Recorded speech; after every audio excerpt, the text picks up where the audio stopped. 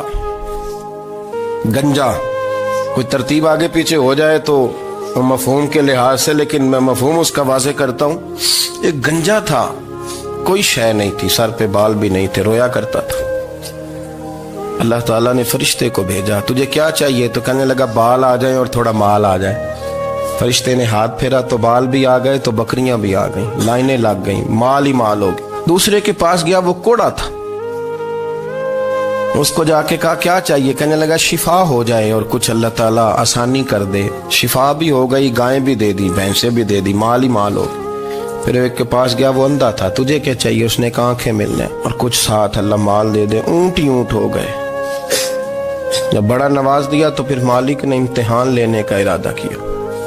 یاری تیری سونا ہے پر آزمائشاں بھی تیریاں اگ. آزمائشاں تیریاں, صحیح کہہ رہا ہوں, آزمائشاں تیریاں. یاری تیری سونا ہے پر آزمائشاں تیریاں. اے سونا پرکھیا جامدائی, پہلو نہ لگاں دے لگ. اللہ نے فرمایا آزمائش کرو. سب سے پہلے گنجے کے پاس آئے, اسے کہا اللہ کے رستے میں کچھ دے. کہنے لگا میرے خرچے ہی بڑے. دیکھو تو صحیح کتنی مشکل میں وقت گزارتا ہوں, حال ہی کوئی نہیں. تو اس نے کہا میں نے تو سنا ہے تو گنجا اور بھوکا ننگا تھا. کہنے لگا میں تو جدی پشتی رئیس اعظم ہوں, تجھے کس پاگل نے کہا ہے بھاگ جا؟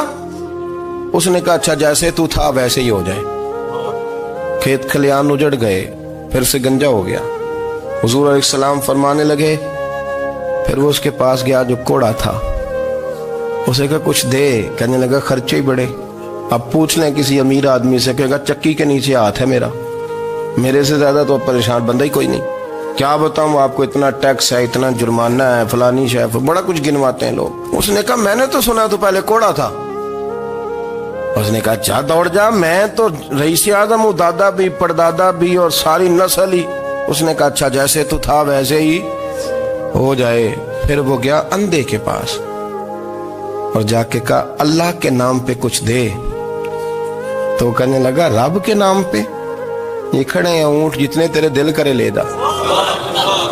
اس نے کہا کیا معنی اس بات کا؟ کہنے لگا یار تجھے کیا بتاؤں, میں تو اندھا تھا, میں نے تو کبھی دنیا دیکھی نہیں تھی. پھر اس کریم نے فضل کیا تو مجھے بڑا کچھ دکھایا.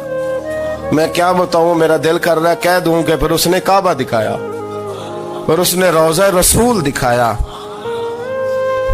پھر اس نے ریاض الجنہ کے سجدے دکھائے, پھر اس نے اپنے محبوب کے دروازے کی رونقیں دکھائیں. اس نے بڑا کچھ دیا, اس نے بڑا نوازا. میرے پاس تو شاید میں بدکار پرانا خادم, کسے در ملی نہ ٹوئی.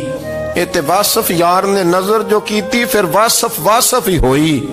یہ تو اس کا کرم ہوا. تو یہ وہ کہنے لگا تو اللہ کے نام پہ جان مانگ, میں وہ بھی دینے کو تیار. میرے پاس تو شے ہی کوئی نہیں تھی, مجھے تو اپنا پتہ ہے, میں تو کوئی شے نہیں تھا, کچھ نہیں تھا میرے پاس. یہ تو ان کا کرم ہے کہ رخ ان کا ادھر ہے, اور مختصر سی میری کہانی ہے, یہ جو بھی ہے ان کی مہربانی ہے. تو وہ کہنے لگا میں بھی کچھ لینے نہیں آیا تھا, تیری آزمائش ہی کرنے آیا تھا. تیری عزتیں بھی سلامت رہیں گی, تیرا مال بھی سلامت رہے گا, تیری شفا بھی. اپنی زندگی میں کبھی بھی اللہ کی بارگاہ سے توجہ ادھر ادھر نہ کریں, چھوڑیں لوگ کیا کر رہے ہیں, دنیا کیا کہہ رہی. کبھی بھی اپنی توجہ دائیں. ہمارا یہ مسئلہ بن گیا کہ ہماری سیاست ہے, ہماری دنیا داری ہے, ہم بندوں کو راضی کرنا چاہتے ہیں. ہم دیکھتے ہیں کون کس طرح, اور آپ یقین کریں آپ تھک جائیں گے, بندے راضی نہیں ہوں گے, وہ نہیں راضی ہوتے. آپ ان کو منا کے لائیں گے تو ادھر والے نکل جائیں گے, ادھر کو منائیں گے تو ادھر والے نکل جائیں گے. اس چکر سے باہر آئیں,